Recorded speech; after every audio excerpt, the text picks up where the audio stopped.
When it comes to Oklahoma education, who's really running our public schools? Fox 25 looks into the influence of one outside group, which appears to be calling the shots on everything from policy to trainings. A stunning finding revealed in an open records request. The architect of Project 2025, the Heritage Foundation, has sweeping influence on the Oklahoma Department of Education. Project 2025 includes a 900-page far-right policy blueprint intended to guide the next Trump administration, and emails show how they're already putting their ideas and plans to action in the Sooner State. Fox 25 requested all correspondence between OSDE and the Heritage Foundation through the first half of this year. 2,509 documents were turned over. Thank you for having me on, Dr. Roberts. I appreciate all the work you're doing, and always awesome to be around the Heritage Foundation for sure. A well-established relationship already in place in January, with Heritage meeting with State Superintendent Ryan Walters and asking him to help draft a summary of their policies to guide lawmakers. Heritage Foundation has been an incredible partner to help us develop what the plans are for the state, for our schools, for our education system. At the same time, a top staffer at OSDE was in contact with the Heritage Foundation's Political Action Committee about getting Heritage to provide a one-stop shop for school board trainings. An email recapping a chat between Walters and a Heritage exec shows they discussed federal funding, charter schools, how school choice reduces so-called wokeism. She even directs Walters to look specifically to Louisiana and South Dakota as models for amending our state civic standards. Heritage Foundation called an emergency meeting in February over Title IX, which prohibits discrimination based on sex in educational programs and activities that get federal funding, inviting Walters and state superintendents from 7 states. It's one of several meetings Walters had with Heritage to discuss Title IX. A follow-up email mentions drafts of coalition letters to protect against FOIAs. That's the Freedom of Information Act, which allows you access to public documents like these. We're accused of politicizing education when, in fact, of course, we're depoliticizing education. Right. And that's precisely why we're so happy to provide air cover to you, any elected official who we think is doing the right thing. The Heritage Foundation also made sure Walters was in contact with their top picks for companies to facilitate education savings accounts and other initiatives. The state agency also sent its jobs postings to Heritage, asking for their help finding a general counsel, a policy attorney, and a deputy comms director to work for Oklahoma. More policy meetings between Heritage and Walters were scheduled for April. Our timeline for records only went through June, so it's unclear the role Heritage is playing in OSDE operations right now. Spokesman Dan Isett tells me any suggestion that Heritage is the one in charge is absurd, and says the agency looks for advice and guidance from several outside conservative groups, including President Trump. Now, we've posted that full statement from OSDE on OKC Fox. Since President-elect Trump's win, Superintendent Walters has already reached out to Oklahoma schools and parents, letting them know he's planning to usher in big changes with the new administration, including closing the Federal Department of Education, phasing out federal funding for our public schools in favor of block grants, and putting a Bible in every Oklahoma classroom.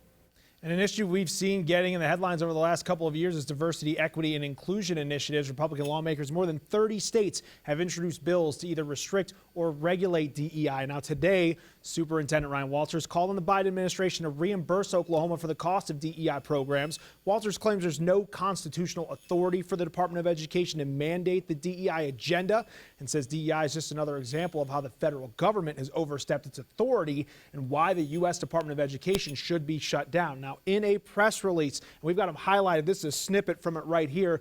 3 demands, he says, are coming from Oklahoma. The first is for the Biden administration to shut down DEI divisions. Second is for the White House to reimburse Oklahoma schools the $450 million in legal immigration costs. And third, put students first. Now, Walters says he wants funding used for DEI to be redirected to students, teachers, and classrooms.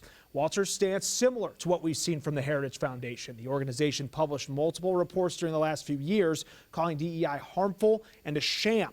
It published this fact sheet today titled Dismantle DEI Act of 2024. It outlines Senate Bill 4516, which was introduced earlier this year by Vice President-elect J.D. Vance. The Heritage Foundation's report claims the Biden administration jammed DEI into every policy and government department. It states Vance's Dismantle DEI Act is designed to restore government to the colorblind approach that the Constitution intends. It takes a necessary axe to all the costly and divisive activity by banning discrimination against any American on the basis of race, color, ethnicity, religion, biological sex, or national origin. Now, important to note here, Vance's bill has not passed in the House or Senate. It was referred to the Committee on Homeland Security and Government Affairs, where it stalled. State Superintendent Ryan Walters rolling out new education initiatives he thinks will set the state up for success come January. Last week, Ryan Walters announced the formation of the Trump Education Advisory Committee. He says this group will oversee federal public education policies that are anticipated under the incoming Trump administration. Walters also established the Office of Religious Liberty and Patriotism. He told Fox 25 the creation of this new office falls in line with Trump's top education priorities. State Superintendent Walters also announced last week more than 500 Bibles had been purchased for AP government classrooms. He appeared on CNN Today, where he was asked why he chose the Trump-endorsed Bible, which costs about $60 each. Here's how Walters responded. We're going to teach American history in Oklahoma. So that includes the Bible, the Declaration of Independence, the Constitution, and Bill of Rights. They are all included in this Bible that we've purchased. The Bible will be back in every Oklahoma classroom. President Trump is bringing... Why the Trump Bible, though? Why not a cheaper Bible where you could save a lot of money in taxpayer dollars? I just told you. All of those documents are in this Bible that we purchased for our kids so that they could understand the full context of the founding documents. So we have the Bible, the Constitution, Declaration of Independence, Bill of Rights. These are all so important in our students understanding what makes America the greatest country in the history of the world. According to OSDE, this purchase was separate from a prior request for proposal requesting 55,000 Bibles. Some Oklahomans say they don't want their kids having any interaction with State Superintendent Ryan Walters or following his Bible directive. A nonprofit called the Defense of Democracy created opt-out forms for parents to fill out, and Fox 25's David Chasnoff spoke with our regional director and State Superintendent Walters. David, first, tell us a little more about these forms. It's a fill-in-the-blank template added by Wendy, telling education leaders what they don't want their kids getting involved in. We just have these so that parents know that they have options. Erica Watkins helped create this Ryan Walters opt-out form, which says a parent doesn't want their child interacting with the state superintendent.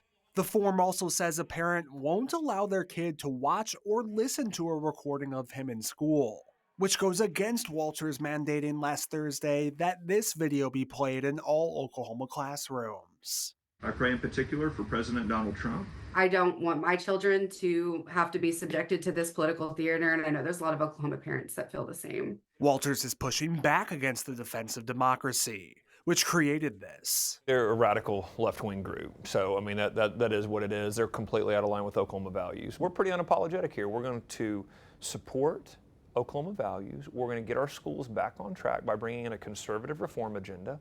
That's what the Oklahoma people voted for me in a landslide election a couple years ago. The nonprofit is also reissuing their Bible opt-out form. We all know that there are children that do not follow this specific brand of Christianity that is being pushed by Ryan Walters. Walters says he's not forcing religion on students. Not telling a kid they have to be a Christian or they have to believe a certain way by any means, but we do want that historical context there for our kids to understand. Walters says parents can opt their child out of these activities if they'd like. Parents can choose to do what they want. It's their children. Watkins says if the OSDE continues trying to show Walters' prayer videos in Oklahoma classrooms, she's going to seek legal action. Reporting live in Oklahoma City, David Chasnoff, Fox 25 News. Thank you, David. And after Walters released his praying video to all school superintendents, many districts, including Mustang, Edmond, and Yukon, decided not to show the video to their students or parents. Most cited the Attorney General's opinion, saying Walters doesn't have the authority to require students to watch the specific video.